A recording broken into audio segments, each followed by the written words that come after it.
Reconsidering Genesis 9 verses 3 to 4, a compassionate reading of Scripture through a vegan ethical lens. Essay. Introduction. Genesis 9 verses 3 to 4 has long been understood as the biblical moment in which humanity receives divine permission to eat animals following the flood. In most English translations, the passage appears straightforward. Every moving thing that lives shall be food for you. But you shall not eat flesh with its life, that is, its blood. For many readers, this seems to establish meat consumption as divinely sanctioned. Yet careful examination of language, context, and the broader ethical trajectory of Scripture suggests that this interpretation may not be as definitive as commonly assumed. When read within the larger narrative arc of the Bible, particularly in light of Edenic harmony, prophetic visions of peace, and compassion-centered teachings associated with Jesus, Genesis 9 verses 3 to 4 can plausibly be interpreted in a different way. This essay proposes that the passage may distinguish not between plants and animals, but between forms of life associated with blood, sentient life, and forms of living nourishment lacking blood, potentially including plants and fungi.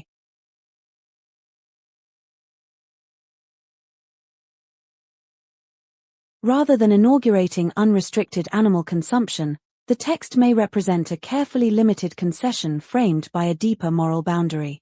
The ethical arc of Scripture. Biblical interpretation gains coherence when individual verses are read within the wider narrative movement of Scripture.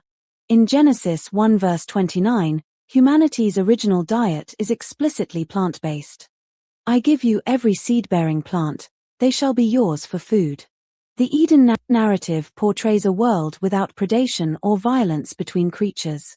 Humans and animals coexist without fear, suggesting an ideal state characterized by harmony rather than domination. Later prophetic visions appear to return toward this ideal.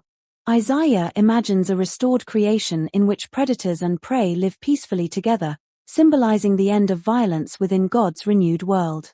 The moral direction of Scripture therefore appears to move toward reconciliation and non-harm rather than escalating permission for killing.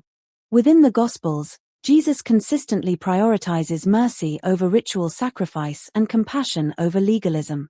His ethical teaching emphasizes care for the vulnerable and restoration of broken relationships. Genesis 9 therefore raises an interpretive question. Does this passage establish a permanent moral norm, or does it describe a temporary accommodation to post-flood conditions? The post-flood context. Concession after catastrophe. Genesis 9 occurs immediately after the flood, a narrative depicting ecological collapse and human moral failure. The world Noah emerges into is not Eden restored but creation wounded. Just before granting dietary permission, God declares that animals will now experience fear and dread toward humans. This signals a rupture in the human-animal relationship. Fear replaces harmony. Such language suggests that the passage describes a compromised reality rather than an ideal one. Elsewhere in Scripture, divine permissions sometimes function as concessions to human limitation rather than expressions of ultimate moral intention. Laws regulating divorce, monarchy, or warfare are often interpreted in this way within theological traditions. Under this framework, Genesis the 9th of May represents survival ethics appropriate to a damaged world rather than a timeless endorsement of animal killing. Linguistic considerations. Every moving thing. The Hebrew phrase translated every moving thing that lives derives from the term rems, commonly rendered creeping thing or moving creature.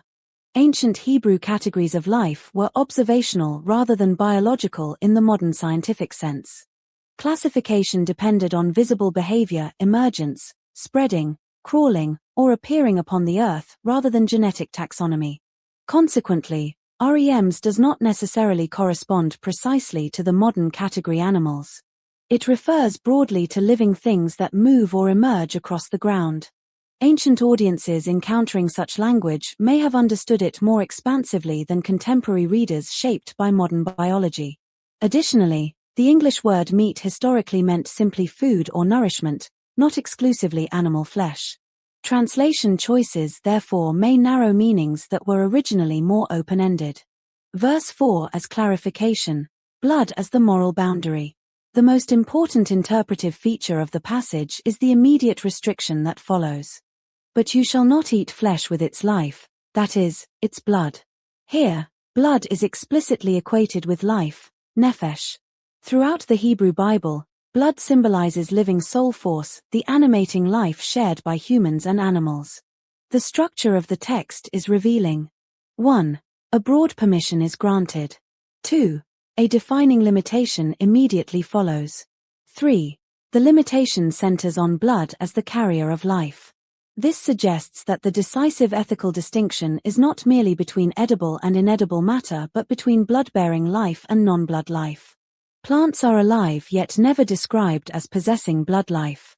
They grow and respond but are not treated as bearers of nephesh in the same way animals and humans are. The prohibition therefore appears aimed at protecting a specific category of life associated with blood and conscious vitality. Fungi and the category of living nourishment. Within this interpretive framework, fungi offer an illuminating example. Mushrooms are living organisms. They grow, spread through underground networks, and appear suddenly as fruiting bodies emerging from the earth. Their flesh-like texture has historically led many cultures to describe them using terms associated with meat or flesh. Yet mushrooms contain no blood and were not historically classified as animals. In an ancient observational worldview, they would likely have belonged to the category of earth-emerging life rather than blood-bearing creatures.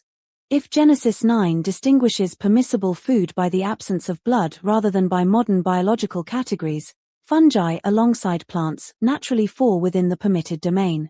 The passage would then expand humanity's edible environment beyond cultivated plants while still preserving a moral boundary protecting sentient, blood-filled life.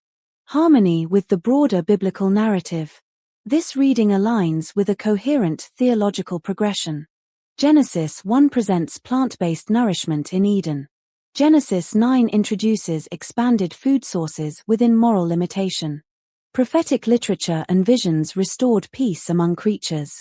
The teachings of Jesus emphasize mercy, compassion, and reconciliation. Rather than contradicting earlier ideals, Genesis 9 can be understood as a transitional moment within a larger movement toward restored harmony. Translation, interpretation, and moral development. Interpretation is inevitably shaped by cultural assumptions. Modern readers often approach biblical texts through inherited dietary norms, assuming that references to flesh must imply animal consumption. Ancient languages, however, operate within different conceptual frameworks. Re-examining translation choices does not reject scripture, it continues the long-standing theological practice of revisiting texts in light of deeper ethical reflection. Religious communities have historically reinterpreted passages concerning slavery, violence, and social hierarchy as moral understanding develops. A compassionate rereading of Genesis 9 therefore stands within an established tradition of ethical engagement with sacred texts. Conclusion. Genesis 9 verses 3-4 need not be understood as an unequivocal endorsement of animal consumption. When examined closely, the passage may instead establish a boundary centered on blood as the marker of protected life. The permission granted after the flood can be interpreted as allowing nourishment from living sources lacking blood, potentially including plants and fungi, while maintaining reverence for sentient beings whose life resides in blood. Such an interpretation resonates with the Bible's broader movement from Edenic peace toward ultimate restoration and aligns with compassion-centered ethical readings inspired by the teachings of Jesus. While not the dominant historical interpretation, this reading offers a thoughtful and internally coherent way to reconcile scriptural authority with a commitment to nonviolence toward animals. In this light, Genesis 9 may be read not as humanity's departure from compassion, but as a text preserving even within a fractured world a reminder that life-bearing blood remains morally distinct and worthy of restraint. Expanded interpretive framework, standalone statements. Ethical and narrative foundations. Scripture presents a moral trajectory moving from harmony toward restoration rather than toward increasing violence. Genesis 1 verse 29 establishes a plant-based diet as humanity's original provision. Eden represents a state without fear between humans and animals. Prophetic visions anticipate a future restoration of peace among all living beings. The teachings associated with Jesus consistently elevate mercy above sacrifice.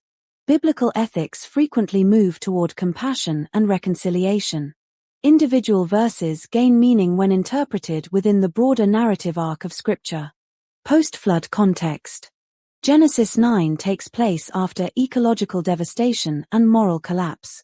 Humanity emerges into a damaged world rather than a restored Eden. The introduction of animal fear indicates a broken human-animal relationship. Divine permissions in Scripture sometimes function as concessions to human limitation. Post-flood instructions may reflect survival conditions rather than ideal moral norms. The passage may regulate behavior within a fallen context rather than define ultimate ethics. Linguistic observations. The Hebrew word rems refers broadly to moving or emerging living things. Ancient Hebrew classification relied on observation rather than biological taxonomy. Moving thing need not correspond strictly to modern definitions of animals. The historical meaning of meat in English included all forms of food or nourishment. Translation choices can unintentionally narrow original semantic possibilities.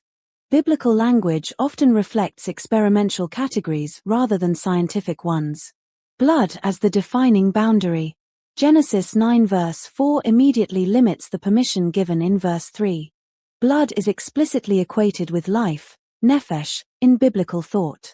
Blood symbolizes conscious or animated life throughout the Hebrew Bible. The prohibition establishes a moral distinction centered on blood. The ethical boundary appears to separate blood-bearing life from non-blood life. Plants are described as living but not as possessing blood life. The restriction implies reverence toward life associated with blood. Fungi and non-blood life. Mushrooms are living organisms that grow and emerge from the earth. Fungi spread through underground networks and appear unpredictably. Their flesh-like structure historically invited comparison with meat. Mushrooms contain no blood and were not classified as animals in ancient contexts. Earth-emerging organisms could plausibly fall within permitted nourishment categories. The passage may allow consumption of living foods lacking blood while restricting blood-bearing creatures. Theological coherence. Eden begins with non-violent nourishment. Post-flood conditions introduce regulated adaptation rather than moral reversal. Prophetic visions anticipate renewed harmony among creatures. Compassion-centered teachings reinforce restraint toward vulnerable life. Genesis 9 can be interpreted as transitional within a restorative theological movement. Biblical ethics often reveal progressive moral clarification across time. Translation and moral reflection. Interpretation evolves as readers reconsider language and context. Ethical rereading is consistent with historical theological practice. Many biblical passages have been reinterpreted as moral understanding deepened. Re-examination of Genesis 9 participates in this ongoing interpretive tradition. Compassionate interpretation seeks alignment between Scripture and moral conscience. Summary thesis. Genesis 9 verses 3-4 may distinguish between blood-bearing sentient life and non-blood living nourishment rather than between animals and plants. The prohibition concerning blood establishes the primary ethical boundary. Non-blood life forms, including plants and fungi, fit coherently within permitted categories. The passage can be read as preserving reverence for sentient life even within a compromised world. This interpretation aligns with the broader biblical movement toward mercy, harmony, and restoration.